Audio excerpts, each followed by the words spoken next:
Tema kita hari ini sangat menarik. Ya, pelayan atau hamba Tuhan, pemimpin yang berhati hamba. Saudara, kalau cuma mendengar tema ini, semua kita sudah tidak asing lagi.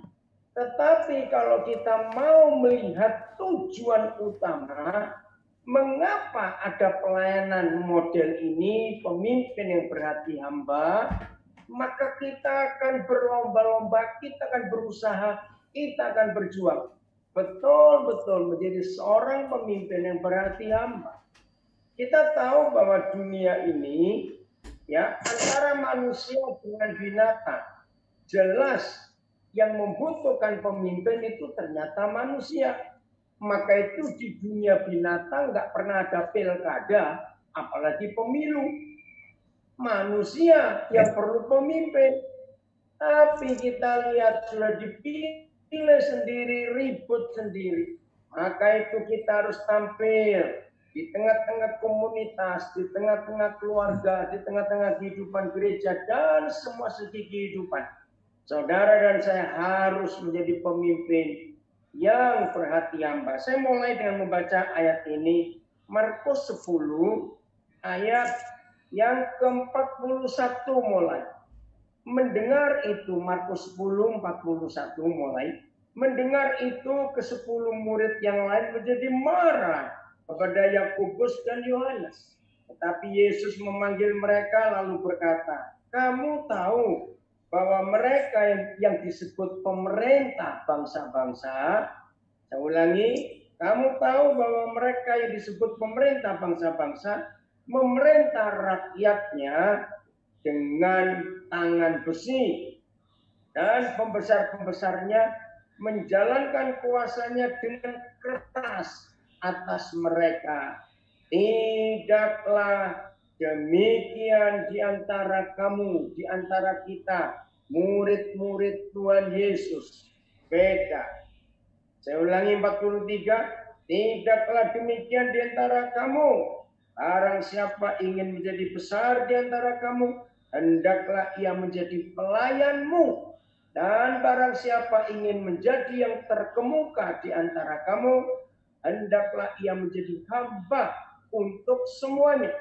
Karena anak manusia juga datang, bukan untuk dilayani, melainkan untuk melayani dan untuk memberikan nyawanya menjadi tebusan bagi banyak orang. Tolong dicatat kalimat terakhir ayat 45, itulah model, itulah contoh, itulah yang harus kita tiru. Seorang pemimpin yang berhati hamba harus berani memberikan nyawanya menjadi tebusan bagi banyak orang. Jadi nggak cuma disebut atau menyebut diri, aku hamba Tuhan. Tidak. Tapi ada bukti, berani, menyerahkan, memberikan nyawanya. Oke, kita tinggalkan dulu kalimat ini, nanti kita kembali. Jadi saudara, tidak ada orang lain di dunia yang pernah memberikan model kepemimpinan seperti yang dikatakan Tuhan Yesus. Bahwa seorang yang ingin jadi besar di antara semua harus menjadi pelayan. Dan barang siapa ingin menjadi pemimpin harus jadi hamba. Ini unik sekali. Lagi sekali di dunia hanya ada satu saja, yaitu Tuhan Yesus Kristus. Perhatikan. Nah, Tuhan Yesus ini kan sudah naik ke surga. Tidak ada lagi di dunia ini. Lalu bagaimana supaya dunia bisa melihat kebenaran ini dan jadi kenyataan? Saudara lihat, firman ini dimulai ketika suatu hari tidak disebutkan berapa lama 12 murid ini berjalan bersama Tuhan Yesus. Sebelum sampai di Markus 10, pasti sudah ada tenggang waktunya. Tiba-tiba suatu hari, kakak beradik ini Yohanes dan Yakobus tahu-tahu datang kepada Tuhan Yesus meminta permintaan yang aneh. Permintaannya begini, guru, kalau nanti, nah ini logika mereka, motivasi mereka, mengikut Yesus karena mereka berharap Tuhan Yesus menjadi raja atas orang Yahudi, membebaskan diri dari penjajahan cengkeraman Romawi. Jadi akal mereka akal dunia, sehingga mereka minta kepada Tuhan Yesus nanti kalau sudah datang kerajaan itu dan Yesus jadi raja kami, tolong dudukkan kami kakak beradik ini, satu di sebelah kanan, satu sebelah kiri. Nah, yang 10 marah sebab tangan Tuhan Yesus kan cuma 2. Lalu yang 10 mau taruh mana? Taruh kaki. Maka itu ributlah mereka. Nah, waktu mereka ribut, Tuhan Yesus ngomong dengan lembut. Kalau kamu ingin jadi pemimpin, jadilah hamba. Kalau kamu ingin jadi yang paling besar di antara mereka, jadilah yang paling kecil. Oh, ini keren sekali. Oke? Nah, jadi dunia membutuhkan kepemimpinan model ini supaya setan-setan tidak bisa mengganggu pemimpin itu. Loh, apa hubungannya? Saudara, perhatikan prinsip ini. Yakobus 4 ayat 6 sampai 7 kita tahu yang ditentang oleh Tuhan Yesus adalah orang congkak. Tidak ada orang lain yang berbuat apa saja yang dikatakan aku menentang kecuali satu, orang congkak. Lalu ayat itu berkata, sebab itu tunduklah kepada Tuhan. Perhatikan, tunduklah kepada Tuhan.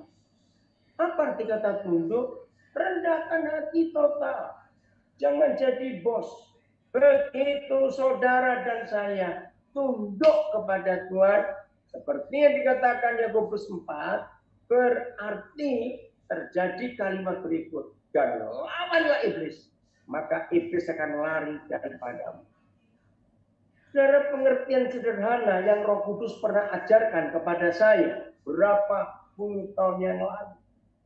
Dari ayat Yakobus 4 ayat 6 dan 7 itu ternyata timbul sebuah pemikiran yang sederhana sekali. Ini untuk anak-anak, ini pemikiran anak-anak. Apa itu? Ternyata iblis itu nggak bisa jongkok. Apaan itu? Karena dia itu sombong. Selalu dalam posisi yang tinggi. Karena begitu tingginya sampai dia itu nggak bisa rendah, nggak bisa jongkok.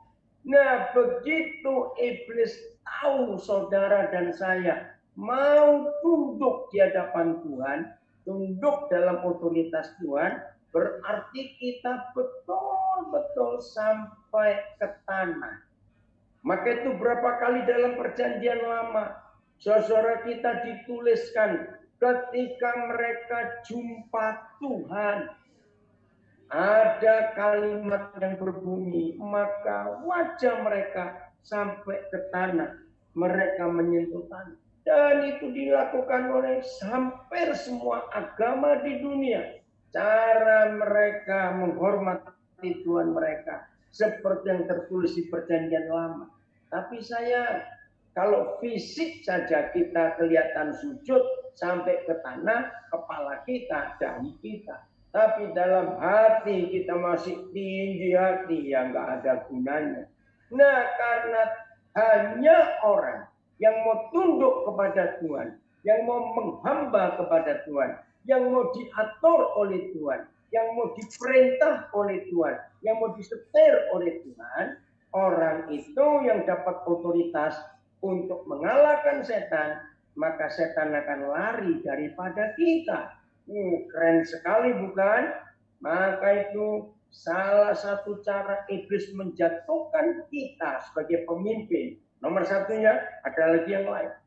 Ini dia, yaitu mengangkat kita untuk jadi sombong.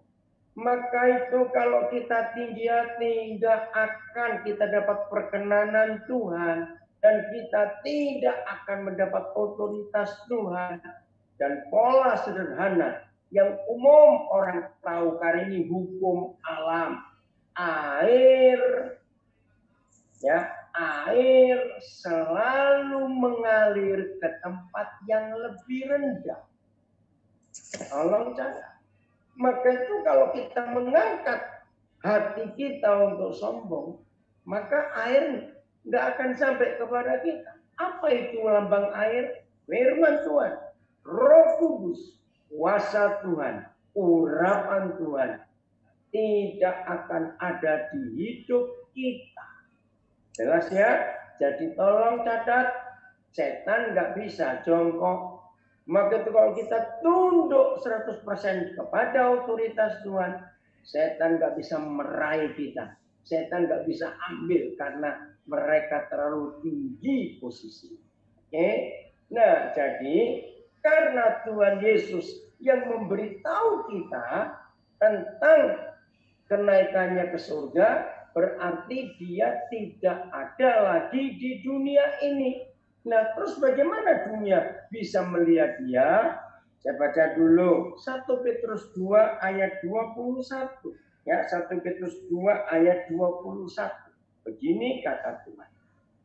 Sebab untuk itulah kamu dipanggil, karena Kristus pun telah menderita untuk kamu dan telah meninggalkan teladan bagi kamu, supaya kamu mengikuti jejaknya. Jadi dengan jelas Tuhan Yesus minta saudara dan saya sebagai rekan sekerjanya itu mengikuti jejaknya. Dan jejaknya adalah hati sebagai hamba. Ingat Filipi 2, begitu jelas ditulis. Saya bacakan Filipi 2, mulai ayat yang ke-6. Ya, teladan ini yang harus kita ikuti dalam hidup kita. Filipi 2, mulai ayat yang ke-6. Yang walaupun dalam rupa Tuhan, ya, saya ulangi, yang walaupun dalam rupa Tuhan tidak menganggap, perhatikan kata tidak menganggap, ini dahsyat. Kesetaraan dengan Tuhan, kesamaannya dengan Bapa di surga, itu sebagai milik yang harus dipertahankan. Tidak. Ayat 7. Melainkan telah mengosongkan dirinya sendiri dan mengambil rupa seorang hamba. Perhatikan itu. Terus dan menjadi sama dengan manusia. Dan dalam keadaan sebagai manusia, ia telah, bukan akan, ia telah merendahkan dirinya dan taat sampai mati, bahkan mati di kayu salib. Nah, inilah teladan dari Tuhan Yesus yang kita harus ikuti. Nah, sekali lagi, Tuhan Yesus itu kan firman yang hidup. Dia sudah naik ke surga. Lalu di dunia ini siapa yang bisa melihat dia? Ya, untuk dicontoh juga. Jawabannya adalah saudara dan saya yang harus meneladani itu. Maka itu seorang Paulus yang tadinya pembenci Tuhan Yesus bisa berkata di 1 Korintus 11 ayat 1. Ikuti teladanku sama seperti aku telah mengikuti teladan Kristus. Saya tidak tahu kenapa sahabat hamba Tuhan di Kepulauan Riau memilih tema yang luar biasa ini. Dan sungguh saya bersyukur untuk tema ini. Nah, saudara, tema ini bentuk konkretnya setelah semua kita belajar dari firman ini, maka saudara dan saya harus berani menjawab. Kalau ada orang bertanya begini, tolong dicatat kalimat ini supaya tema ini pindah ke hidup kita dan kita siap menjadi pelaksana firman. Begini, kalau suatu hari mulai hari ini, mulai nanti malam atau besok dan seterusnya, kalau ada orang tanya kepada kita, kepada saudara, kepada saya, saudara, ibu, bapak, saya tuh pengen tahu Tuhan Yesus itu seperti apa, dia itu siapa. Maka setelah kita dengar firman ini, saudara dan saya harus berani menjawab. Maaf ya saudara, kalau saudara ingin tahu siapa Yesus, jawabannya, lihat aku.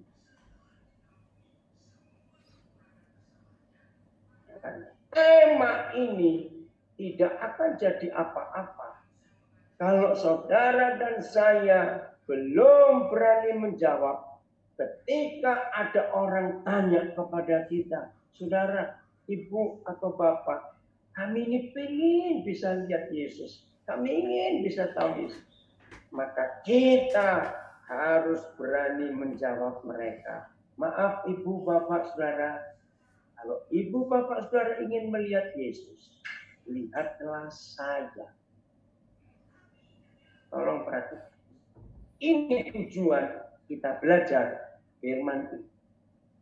Jangan berkata, awas udah aku matiin aja, sumnya keluar aja, awas begitu ya, awas. Siapkan diri. Oke, karena teladannya sudah diberi, tadi itu 1 Petrus 2:21, maka nggak ada yang sulit karena teladan sudah diberi. Betul tidak, saudara? Nggak sulit, tinggal mengikuti jejaknya saja. Apa susahnya? Cuma mengikuti jejaknya. Sekarang kita lihat Yohanes 1 ayat 2. Ya, Yohanes 1 ayat yang kedua. Mari kita lihat firman ini. Yohanes 1 ayat 2. Pelan-pelan kita membaca untuk kita menemukan kebenarannya. Ia, yaitu Yesus, firman itu, atau saya baca dari ayat 1 ya, pada mulanya adalah firman, dan firman itu bersama-sama dengan Tuhan, dan firman itu adalah Tuhan. Oke, dan kita tahu bukan, ini Tuhan Yesus Kristus, karena dia firman yang hidup. Terus dikatakan, ia, yaitu Tuhan Yesus, firman itu pada mulanya bersama-sama dengan Tuhan. Oke, saudara tahu nggak maksud kalimat ini? Gini, saya berikan contoh. Kalau suatu hari misalnya di sebuah keramaian, ya tiba-tiba ada orang ribut, ada anak hilang. Lalu orang-orang yang menjadi saksi itu berkata, adik kami lihat anak itu bersama bapaknya. Pada mulanya anak itu dengan bapaknya. Pada mulanya. Ngerti nggak arti Yohanes 1 ayat 2 ini? Ia, yaitu firman, yaitu Tuhan Yesus, pada mulanya bersama-sama dengan Tuhan. Nah, kalau Yohanes menulis, pada mulanya firman itu bersama-sama dengan Tuhan. Berarti suatu hari dan sudah terjadi. Firman itu tidak bersama-sama dengan Tuhan. Nah ini kan aneh. Lalu kemana? Firman itu kemana? Nggak usah repot-repot. Maaf, seorang nggak usah sekolah teologi dulu untuk menjawab pertanyaan ini. Terlalu lama dan terlalu mahal. Pelajari Alkitab ini sendiri. Ketemu kok jawabannya.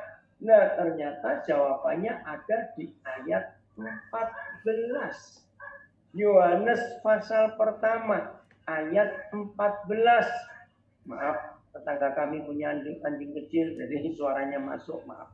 Lihat Yohanes 1 ayat 14. Firman itu, lihat Alkitab saudara, yang pada mulanya firman itu bersama-sama dengan Tuhan, ayat 2, tiba-tiba di ayat 14 tertulis begini, firman itu telah menjadi manusia dan diam di antara kita. Ini luar biasa. Yang tadinya, yang pada mulanya firman itu bersama-sama dengan Tuhan, Berarti suatu saat firman itu nggak bersama-sama dengan Tuhan. Ternyata firman itu jadi manusia. Dan diam di antara manusia. Wow, ini luar biasa. Nah, dengar. Tema yang dipilih oleh saudara kita, sahabat hamba Tuhan. Tema yang sangat luar biasa. Seorang pemimpin yang berhati hamba. Saudara, ini tujuannya bukan untuk kita, Allah, tapi untuk Tuhan Yesus. Supaya apa yang dia pernah kerjakan itu bisa diikuti dan dicontoh oleh orang-orang di sekitar kita. Dengan apa? Firman yang pada mulanya bersama-sama dengan Tuhan. Tapi di ayat 14 firman itu sudah jadi manusia. Maaf, siapa manusia itu? Yang pertama jelas Tuhan Yesus. Betul. Tapi setelah dia naik ke surga, maaf, kita manusia juga atau tidak? Maaf, pertanyaannya jangan tersinggung. Kita kan manusia juga. Nah, ini yang Tuhan ingin. Maka itu di dalam surat Timotius, saya baca 1 Timotius 6. Saudara, ini luar biasa. 1 Timotius 6. Ya, perhatikan ayat yang ke 11. 1 Timotius 6 ayat 11. Tetapi engkau, hai manusia Tuhan. Boleh nggak saya ganti? Hai engkau manusia Yesus. Manusia Kristus. Jauhilah semuanya itu. Kejarlah keadilan. Ya, ibadah, kesetiaan, kasih, kesabaran, dan kelembutan. Hai manusia Kristus. Saudara, jadi firman yang tadinya pada mulanya bersama-sama dengan Tuhan itu sudah pindah ke hidup kita. Dan firman itu tinggal di antara manusia. Ini luar biasa. Maka itu saya ulangi, kalau tema yang dipilih ini tidak kita tahu konteks awalnya, kerinduan Tuhan bahwa Dia yang sudah naik ke surga, harus ada contoh lain di dunia ini sehingga orang-orang yang ingin kenal Tuhan Yesus nggak perlu jauh-jauh ke surga dulu baru ketemu. Tidak. Maka itu tadi saya katakan, selesai kita belajar ini, maka saudara dan saya harus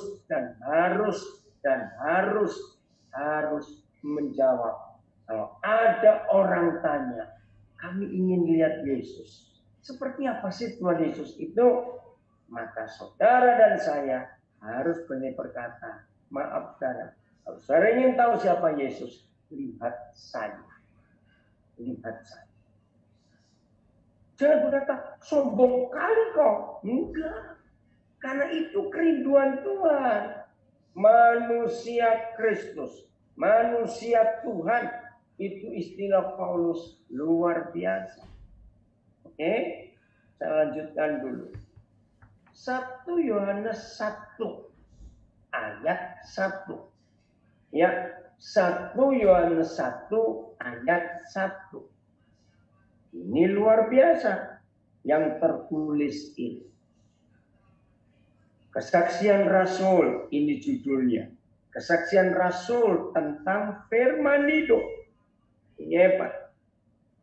Apa yang telah ada sejak semula, yang telah kami dengar, yang telah kami lihat dengan mata kami, yang telah kami saksikan, dan yang telah kami raba dengan tangan kami. Siapa itu? Tentang firman hidup. Itulah yang kami tuliskan kepada kamu. Saudara dikasih Tuhan, ini luar biasa. Kenapa? Ternyata firman itu yang pada mulanya bersama dengan Tuhan, dan firman yang sesungguhnya sudah naik ke surga, lalu firman itu menjadi manusia, yaitu saudara dan saya. Maka menurut surat Yohanes 1 Yohanes 1 ayat 1, firman itu harus begini jadinya. Ini luar biasa. Apa itu? Perhatikan. Firman hidup yang telah kami dengar. Jelas, karena firman itu kan kata-kata Tuhan, perkataan Tuhan, berarti suara. Kalau dia suara, berarti hanya bisa didengar. Betul. Apa yang telah ada sejak semula, yang telah kami dengar. Tapi enggak cuma yang telah didengar oleh orang-orang di sekitar kita, yang telah kami lihat dengan mata kami. Pelan-pelan. Ini ada anti klimaksnya, ada klimaks yang tinggi. Telah kami dengar, puji Tuhan, telah kami lihat dengan mata kami. Nah, ini mulai tanda tanya. Siapa yang telah dilihat dengan mata mereka? Jawabannya, kan Yesus sudah naik ke surga. Bagaimana mereka bisa melihat firman yang hidup itu? Nah, ini dia. Yang telah kami lihat dengan mata kami. Yang ketiga, enggak cuma didengar, enggak cuma dilihat dengan mata, tapi kalimat ketiga, yang telah kami saksikan. Tolong saudara tambahkan satu kata pendek, yang telah kami saksikan, itu artinya yang telah kami buktikan. Firman yang telah jadi manusia itu bisa dibuktikan. Enggak cuma didengar, enggak cuma dilihat dengan mata, tapi dibuktikan. Ada faktanya. Ini yang luar biasa. Saya stop dulu sampai di sini. Kita lihat 1 Samuel 3. Ya, 1 Samuel pasal 3. Ini luar biasa, sudah. Samuel itu satu-satunya pelayan Tuhan di perjanjian lama. Tolong catat, Samuel itu satu-satunya nabi, satu-satunya imam yang tidak pernah dilantik dan diurapi. Tolong catat, berarti seharusnya dia melanggar hukum Musa. Bahwa setiap nabi, setiap imam yang memimpin harus ada pelantikan dan pengurapan. Tapi Samuel tidak, karena Imam Eli sudah meninggal duluan. Terus bagaimana? Nah, inilah firman hidup yang bisa disaksikan atau dibuktikan. 1 Samuel 3 ayat 19 sampai 21. Dan Samuel makin besar. Dan Yahweh menyertai dia. Dan perhatikan, tidak ada satupun dari firman-Nya itu yang dibiarkannya gugur. Berarti firman yang diucapkan Samuel itu nyata. Enggak dibiarkan gugur oleh Tuhan yang punya firman itu. Nah, apa yang terjadi kalau firman itu nyata di hidup saudara dan hidup saya? Perhatikan, apa yang terjadi kalau firman yang hidup itu nyata di hidup kita. Dan tidak cuma didengar orang, nggak cuma dilihat orang dengan matanya, tapi disaksikan, dibuktikan. Ayat 20. Maka tahulah seluruh Israel dari Dan sampai Berseba bahwa kepada Samuel telah dipercayakan jabatan Nabi Yakub tidak dilantik, tidak diurapi, tapi tahulah seluruh Israel dari utara dan sampai Berseba selatan. Karena Israel itu membentang dari utara ke selatan. Kalau Indonesia membentang dari timur sampai ke barat, dari Merauke sampai ke Sabah. Tahulah seluruh Israel bahwa kepada Samuel diberikan, dipercayakan jabatan Nabi Tuhan. Tidak ada yang melantik. Karena firman nggak dibiarkan gugur. Firman dibuktikan oleh bangsa itu. Akhirnya firman didengar, firman dilihat dengan mata, dan dibuktikan dengan tindakan Samuel. Lalu ayat 21. Dan Yahweh, ini penting untuk hamba-hamba Tuhan. Hamba-hamba Tuhan harus punya pengalaman ini. Dan Yahweh selanjutnya menampakkan diri di Silo, sebab Yahweh menyatakan diri di Silo kepada Samuel dengan perantaraan firman-Nya. Izinkan saya berkata, maka itu saudara, jangan hanya hebat di dalam karunia roh, membuat penglihatan, maaf, itu kurang kuat. Saudara dan saya harus kuat di dalam firman. Seperti yang dialami Samuel. Firman-Nya nggak dibiarkan gugur. Maka taulah seluruh Israel dari Dan sampai Berseba bahwa kepada dia dipercayakan jabatan Nabi Tuhan. Dan selanjutnya Yahweh menampakkan diri di Silo kepada Samuel dengan perantaraan firman-Nya. Jadi firman bukan buat penglihatan karunia roh. Firman. Maaf, sahabat. Sudah kembali ke 1 Yohanes 1. Ini yang keempat.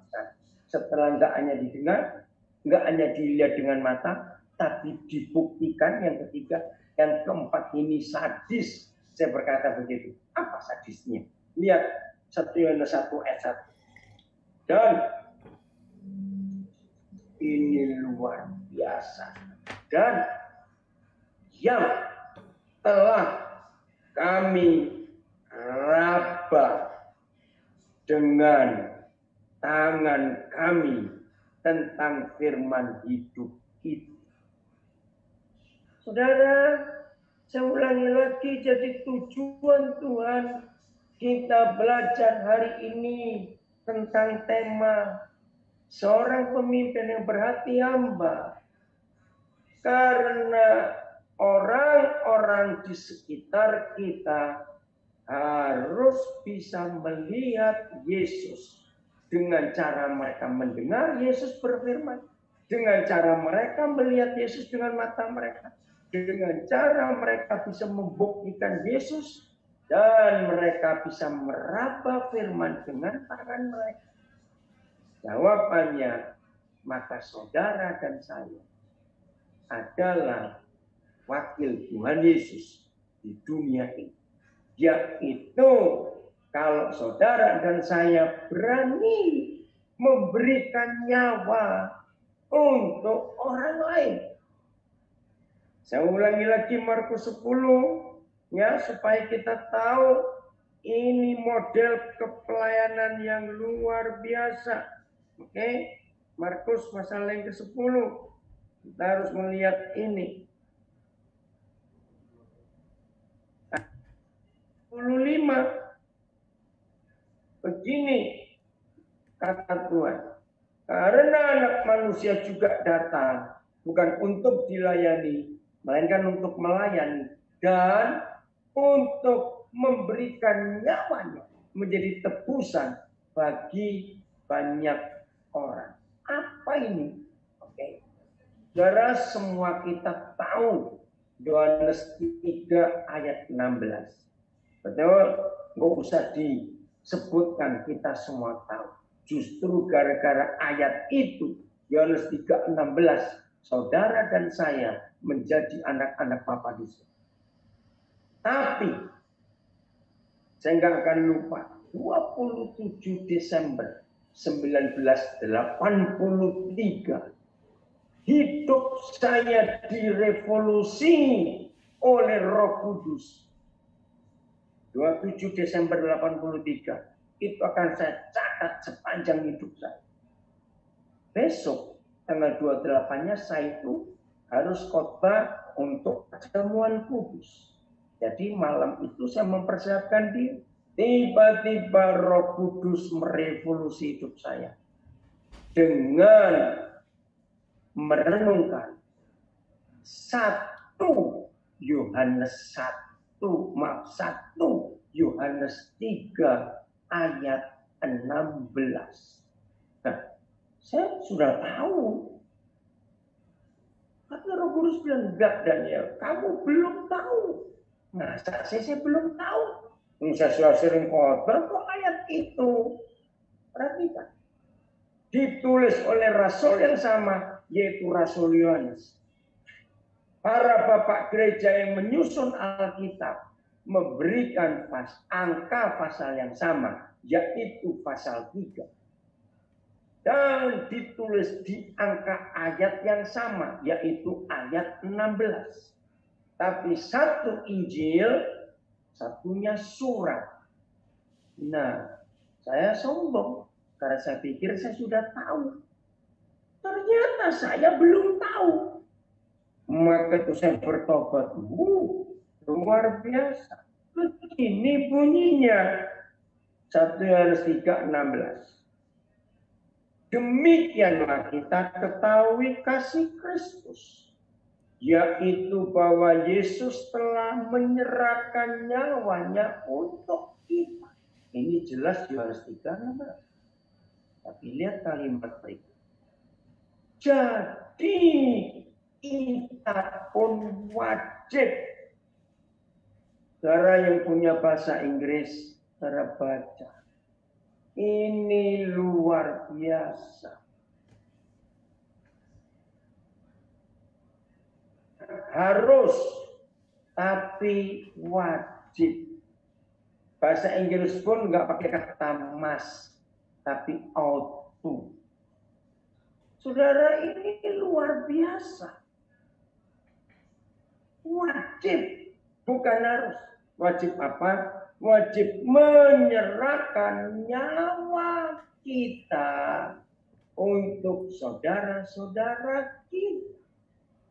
Wajib. Ini luar biasa, saudara. Nah, begini. Ini pemimpin yang bukan bos, tapi hamba. Doa begini. Kelihatannya benar, tapi itu salah. Misalnya para pendoa, gereja membuat penginjilan ke pulau tertentu. Orang Riau kepulauan, saudara dikaruniai Tuhan. Oh, ada berapa ratus pulau di Riau kepulauan itu. Dari yang kecil sampai yang besar. Oke? Nah, misalnya saudara berdoa, Tuhan, misalnya pulau apa ya, saya nggak bisa nyebut, ya, Bintan misalnya, di Kepulauan Riau. Tuhan selamatkan orang-orang di Pulau Bintan. Saudara, itu salah. Belum salah. Begini. Sisa dari orang-orang yang belum diselamatkan, itu bukan tugas Tuhan Yesus lagi untuk mati bagi mereka. Tidak. Untuk mereka yang belum menerima keselamatan, ya perhatikan baik-baik. Untuk mereka yang belum menerima keselamatan, itu bukan tugas Tuhan Yesus lagi untuk kita minta Yesus mati. Tetapi itu tugas saudara dan tugas saya. Wajib menyerahkan nyawa untuk saudara-saudara kita yang belum diselamatkan. Ini pemimpin. Saya tunjukkan apa yang dikerjakan Paulus. 1 Tesalonika 2 ayat yang ke-10. 1 Tesalonika 2 ayat yang ke-10. Begini Tuhan berbicara. Maaf, ayat yang ke-8. Maaf. 1 Tesalonika 2 ayat yang ke-8. Begini kata Tuhan. Demikianlah kami dalam kasih sayang yang besar akan kamu. Bukan saja rela membagi Injil Tuhan dengan kamu.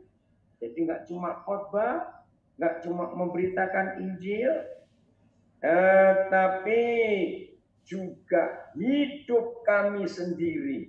Saya tambahkan, telah kami bagi dengan kamu, karena kamu telah kami kasihi. Saudara perhatikan firman ini. Jadi nggak cuma khotbah, saudara dan saya harus berani menyerahkan nyawa. Nah, inilah konsep yang luar biasa dalam hidup kepemimpinan yang Tuhan percayakan kepada kita. Saudara masih ingat Musa pernah berdoa untuk tukarkan nyawanya supaya orang-orang itu diselamatkan. Luar biasa. Maka itu begitu pula kita dalam hidup kita. Jadi memimpin gak cuma ngomong, gak cuma khotbah. Tapi beri hidup ini untuk mereka. Maka itu catat 2 hal ini. Kalau saudara dan saya ingin menjadi pemimpin yang berhati hamba, supaya Yesus dikenal oleh dunia, sehingga Yesus bisa didengar, bisa dilihat dengan mata, bisa dibuktikan, dan bisa diraba dengan tangan kita, maka mau tidak mau, saudara dan saya harus menjadi wakil. Sehingga kalau orang tanya, seperti apa Yesus?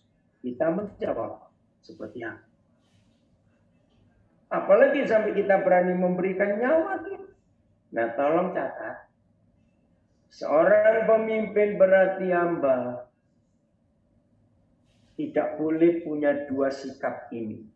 1, pelit. 2, egois. Tolong catat. Jadi manusia pelit dan manusia egois itu tidak mungkin bisa menjadi pemimpin yang berhati hamba. Nggak bisa. Bayangkan kalau Tuhan Yesus pelit dan kalau dia egois, kesimpulannya, seorang pemimpin yang berhati hamba tidak takut direpotkan oleh orang lain. Ini anak saya dari Taipei jawab, berat ini Pak. Enggak, Koko. Karena contohnya sudah ada, yaitu Tuhan Yesus. Jelas ya saudara? Berani. Maka itu tolong perhatikan yang pelit dan egois tidak layak dan tidak mungkin bisa. Saya tunjukkan. Tuhan Yesus itu enggak pelit, enggak egois. Matius 14. Ya, Matius pasal 14. Ayat yang ke-14. Jadi gampang dimengerti ya. Matius 14 ayat 14 dan 15. Maaf, Matius 14 mulai ayat 13. Maaf saya salah. Matius 14 ayat 13. Setelah Yesus mendengar berita itu, menyingkirlah ia dari situ dan hendak mengasingkan diri dengan perahu ke tempat yang sunyi. Pelan-pelan. Saudara keluarkan 3 kondisi ini. Tolong keluarkan 3 kondisi ini. Setelah Yesus mendengar berita itu, 1, menyingkirlah ia dari situ. 2, hendak mengasingkan diri dengan perahu. 3, ke tempat yang sunyi. Jelas? Ini luar biasa. Nah, saudara cepat renungkan. Kira-kira apa yang terjadi dengan seseorang Kalau dia melakukan 3 hal ini, ingin ke tempat yang sunyi, menyendiri, ingin mengasingkan diri, ingin menyingkir, ya ingin menyingkir, mengasingkan diri ke tempat yang sunyi. Jawabannya orang itu lagi stres, lagi tertekan jiwanya. Dan betul, kenapa Tuhan Yesus bisa tertekan dan stres? Setelah mendengar berita itu. Berita apa, saudara? Berita sahabat baiknya, yaitu Yohanes Pembaptis jadi martir yang pertama diinjil, dipenggal kepalanya oleh Herodes. Begitu Tuhan kita mendengar berita itu, dia tergoncang, saudara. Dia nggak bisa terima, hatinya sedih. Maka itu dia mau menyingkir, mengasingkan diri ke tempat yang sunyi, menenangkan diri. Tapi lihat yang terjadi apa? Inilah pemimpin yang berani menyerahkan nyawanya untuk orang lain. Tetapi masih ayat 13. Orang banyak mendengarnya dan mengikuti dia dengan mengambil jalan darat dari kota-kota mereka. Nah, Tuhan Yesus nggak tahu kalau waktu dia mau mengasingkan diri naik perahu, ternyata orang-orang dari kampung-kampung sebelah melihat. Luar biasa ini. Nah, lihat ayat 14. Ketika Yesus mendarat, ia melihat orang banyak yang besar jumlahnya. Ayo kita mikir. Kalau kita lagi tertekan, lagi stres, ingin menyendiri, mengasingkan diri ke tempat yang sunyi. Nggak usah. Orang banyak yang besar jumlahnya. Nggak usah. Ada 3 orang saja datang. Minta pertolongan kita. Saya tanya kepada saudara. Ayo, kira-kira apa reaksi kita? Tuhan Yesus mungkin bisa berkata halus ya. Suara-suara maaf ya. Besok aja datang lagi ya. Saya ingin tenang sekarang ini. Karena saya lagi mengalami goncangan yang berat. Ternyata tidak begitu. Seorang pemimpin yang berhati hamba tidak melakukan itu. Lihat ayat masih 14. Ketika Yesus mendarat, ia melihat orang banyak yang besar jumlahnya. Maka tergeraklah hatinya oleh belas kasihan kepada mereka. Dan ia menyembuhkan mereka yang sakit. Enggak disuruh pulang. Nah, kalau saudara baca ya secara urut ya, mulai Matius 14 ini, baru Yesus stop itu di Matius 17. Setelah 6 hari dia ingin menyingkir, enggak dapat kesempatan, dikejar orang terus. Sampai Matius 17 ayat 1. 6 hari kemudian, wow. Itu Yesus pemimpin yang tidak egois dan tidak pelit dan siap direpotkan oleh orang banyak. Perhatikan. Itu harus kita buat dalam hidup kita. Nah, maaf ya, saya beri contoh-contoh lagi. Tadi doa. Tuhan selamatkan orang-orang di Pulau Bintang. Biasanya pendoa syafaat itu paling keren. Suka bentak-bentak Tuhan, suka perintah-perintah Tuhan. Dalam nama Yesus, dalam nama Yesus, wah Tuhan selamat semua. Seru begitu. Dengarkan saya jelaskan. Doa itu sangat salah dan 1.000.000% kalau boleh dihitung 1.000.000%, enggak 100%. Salah. Loh salahnya di mana? 2000 tahun yang lalu sebelum dia naik ke surga, dia pesan kepada gereja, yaitu kita. Hai murid-muridku, pergilah kamu ke seluruh dunia, termasuk Pulau Bintang. Yang menyuruh mau datang kembali. Yang disuruh menyuruh yang nyuruh. Pakai otak. Kalau kita suruh-suruhan, yang berangkat siapa? Ngerti pertanyaan ini? Jadi salah. Yang benar begini, Tuhan Yesus, apa yang harus kami buat untuk Pulau Bintan? Kami siap untuk ke sana, menyatakan kasih, keselamatan, dan pengampunan. Apa yang harus kami buat? Itu baru betul. Jadi bukan merintah Tuhan. Dan biasanya para pendoa itu kurang ajarnya di sini.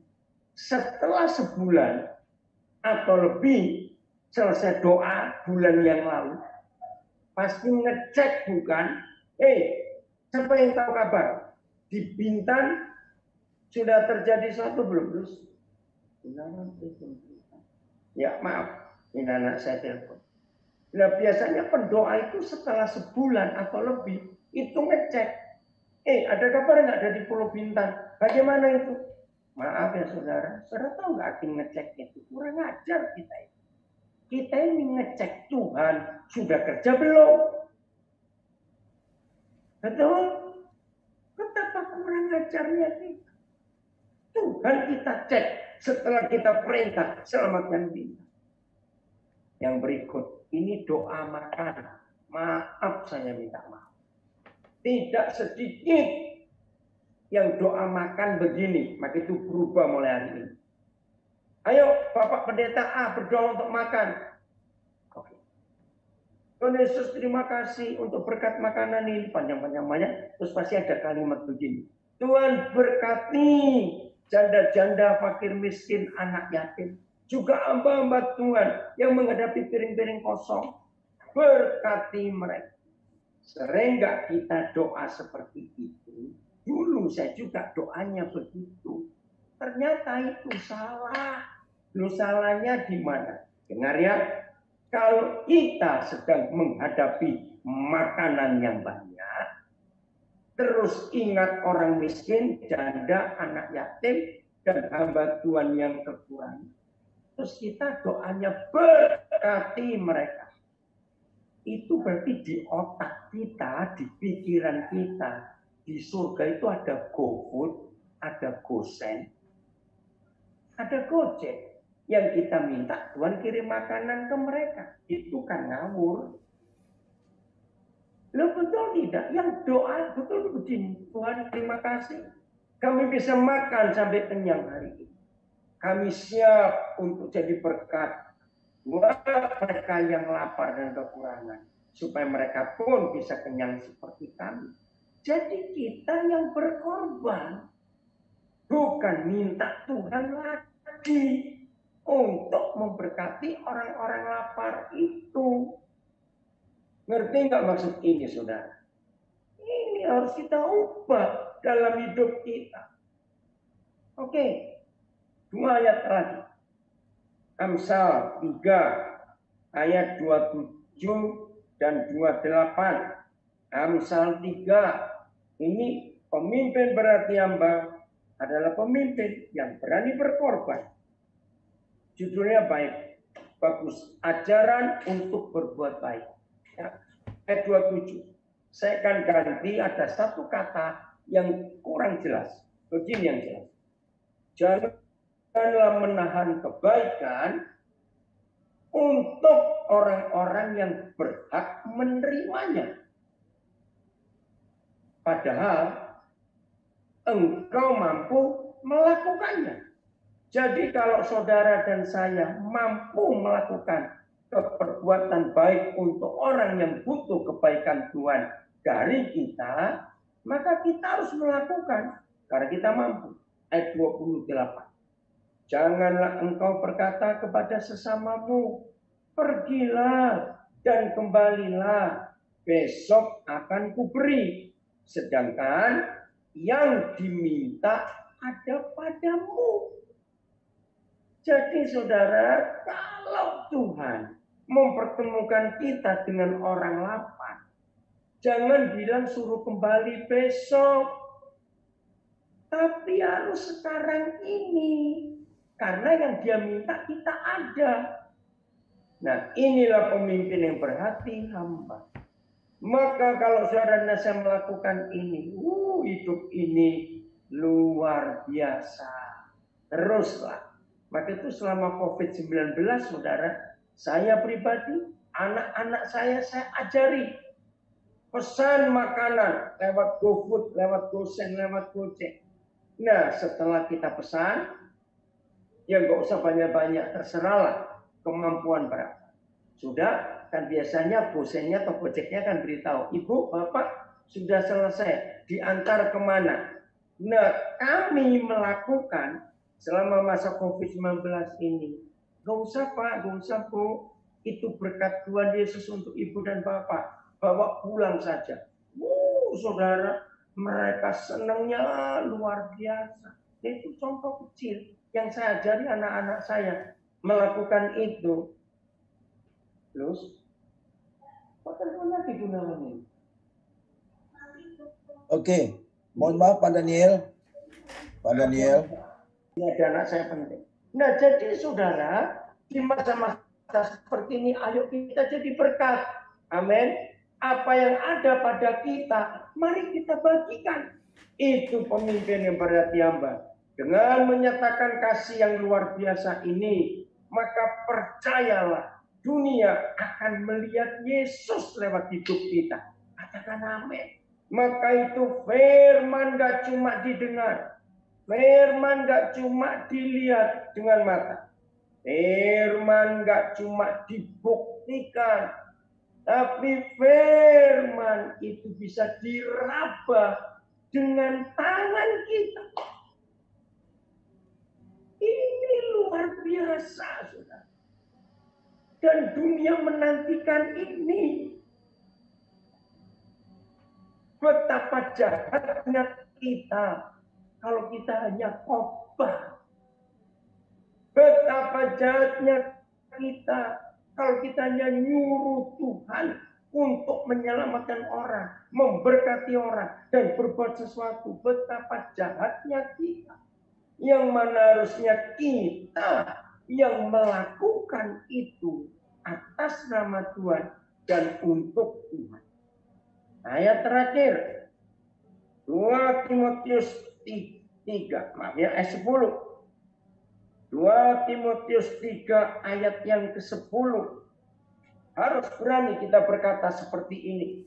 Tetapi engkau telah mengikuti ajaranku, cara hidupku, pendirianku, imanku, kesabaranku, kasihku, dan ketekunan.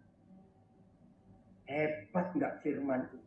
Maka semua orang yang di sekitar kita tinggal, dan semua orang yang hidup di sekitar kita, saudara dan saya berani berkata atas nama Tuhan. Tetapi engkau telah mengikuti ajaranku, cara hidupku, pendirianku, imanku, kesabaranku, kasihku, dan ketekunan. Dunia akan memuliakan Tuhan kalau itu terjadi lewat kita masing-masing. Tuhan Yesus memberkati kita semua. Untuk jadi berkat.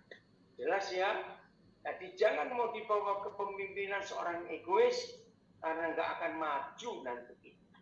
Jadi closing statement saya adalah dunia membutuhkan Yesus lewat kita murid-muridnya.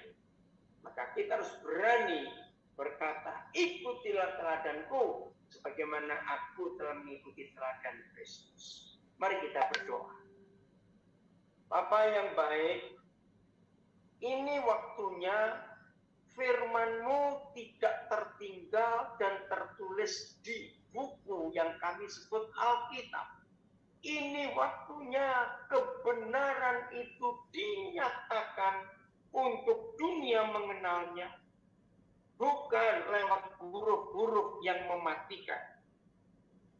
Tetapi firman ini dinyatakan hidup lewat hidup kami yang Tuhan panggil dan Tuhan pilih.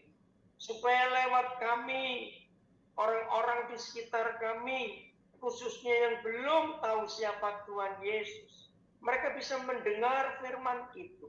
Mereka bisa melihat dengan mata mereka firman itu. Mereka bisa membuktikan firman itu.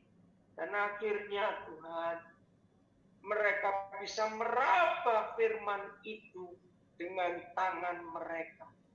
Kiranya yang kami pelajari hari ini terjadi di hidup kami semuanya. Dan dunia melihat Yesus dan mengenal Tuhan Yesus dan bisa meraba Tuhan Yesus dengan tangan mereka.